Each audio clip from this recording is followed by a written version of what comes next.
رمضان کا مہینہ بھی ہے. آپ سے وشیش تو میں جاننا چاہتا ہوں ماہ رمضان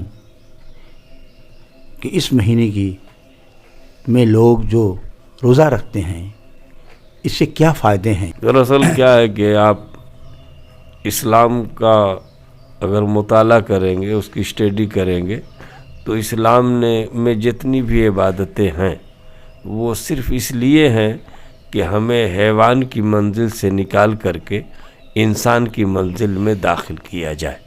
جیسے اقبال نے کہا ہے کہ مت سہل ہمیں جانو، پھرتا ہے فلک برسوں، تب خاک کے پردے سے انسان نکلتا ہے. اسلام انسان بنانے کے لیے، سماج میں امن اور شانتی پیدا کرنے کے لیے، روزے کا مطلب یہ ہوتا ہے کہ ایک مالدار آدمی کو کیا ضرورت ہے بھوکے رہنے کی، اور یہ ایسی چیز ہے کہ آنسو اور بھوک، یہ جب تک اس کی لذت آدمی کو نہیں ملتی ہے وہ احساس جگایا جاتا ہے. ایک خوشحال آدمی جو دن بھر مسکراتا رہتا ہے اسے کیا معلوم ہے کہ آنسو کی لذت کیا ہوتی ہے، میٹھا ہوتا ہے کہ کڑوا ہوتا ہے کہ نمکین ہوتا ہے.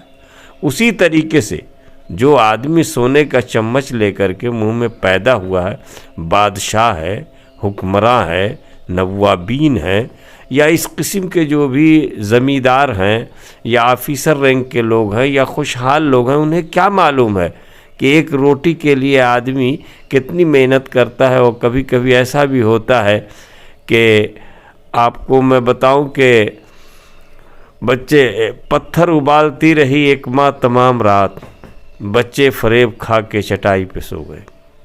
تو اس کی تڑپ کا اندازہ تو اس کو ہوتا ہے جس کے گھر میں روٹی نہ ہو. تو وہ احساس اسلام دلاتا ہے مالداروں کو روزہ فرض کر کے کہ جب تم بھوکے رہو گے تو بھوک کا احساس ہوگا.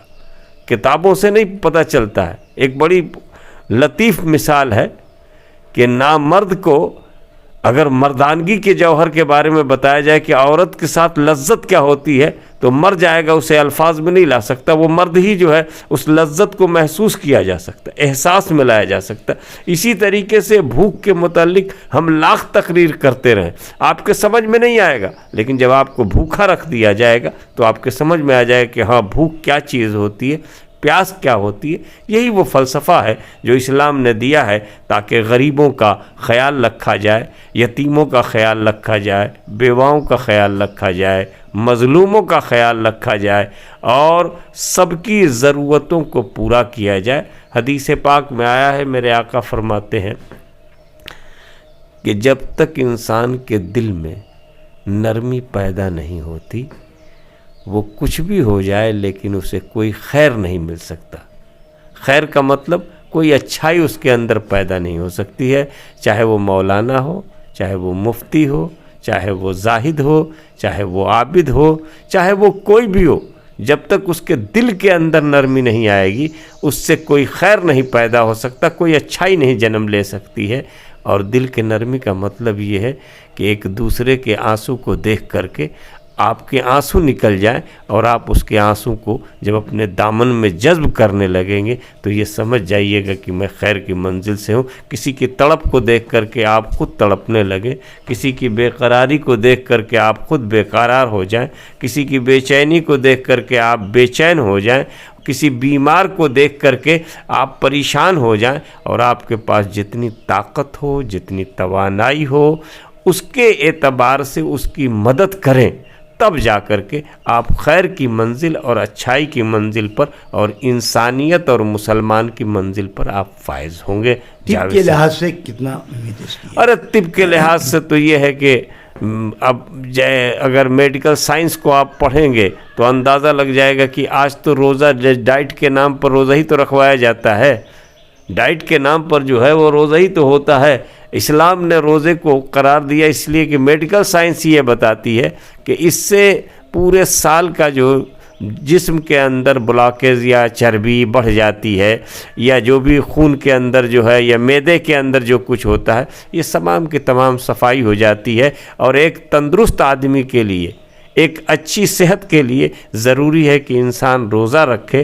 اور روزے کا یہی مطلب نہیں ہے آج کے ڈیٹ میں. میڈیکل سائنس ہی کہتی ہے کہ ہفتہ اور مہینہ میں رہنا چاہیے، جبکہ اسلام یہ بھی کہتا ہے کہ جمعہ اور سوموار کو تم روزہ رہا کرو، ہر ہفتے میں 2 دن رہا کرو. یہ تو فرض ہے نا، سنت اور نفل کے درمیان میں آپ روزہ رہیے. اس میں ہے ایام بیس کے روزے رکھیے. اس طریقے سے بہت سے روزے ہیں، جیسے کہ آپ دیکھ لیجئے شب برات میں روزہ رکھا جاتا ہے، شب معراج میں روزہ رکھا جاتا ہے. اسی طریقے سے اور دنوں میں بھی لوگ روزہ رکھتے ہیں. اس طریقے سے اسلام نے تو یہ نظریہ پیش کیا، لیکن اسے لادا نہیں کہ آپ ہفتے میں 2 دن روزہ رکھیے، آپ کی صحت اور اچھی رہے گی. جو کچھ بھی عبادت ہے اسلام میں، 2 دن کون کون سا دن بتایا اس نے؟ سوموار اور جمعہ. اچھا، ہاں 2 دن ہفتے میں یہ روزہ آپ رکھیے. اس کی بڑی فضیلت بھی ہے. دراصل کیا ہے کہ آپ سمجھیے جاوید صاحب، اسلام میں جو بھی عبادت ہے صرف ہمارے لیے ہے. بس اتنا بتا دیتا ہوں، صرف سماج کے لیے، انسان کے لیے کچھ نہیں. آپ نماز پڑھنے جاتے ہیں، اس میں کیا فائدہ ہے؟ یہ فرسٹ کلاس کی ورزش ہے. بڑھاپے تک ورزش کرتے رہیے، 17 رکعت سے لے کر کے 20 رکعت تک پڑھتے رہیے. ورزش ہے یہ فرسٹ کلاس کا.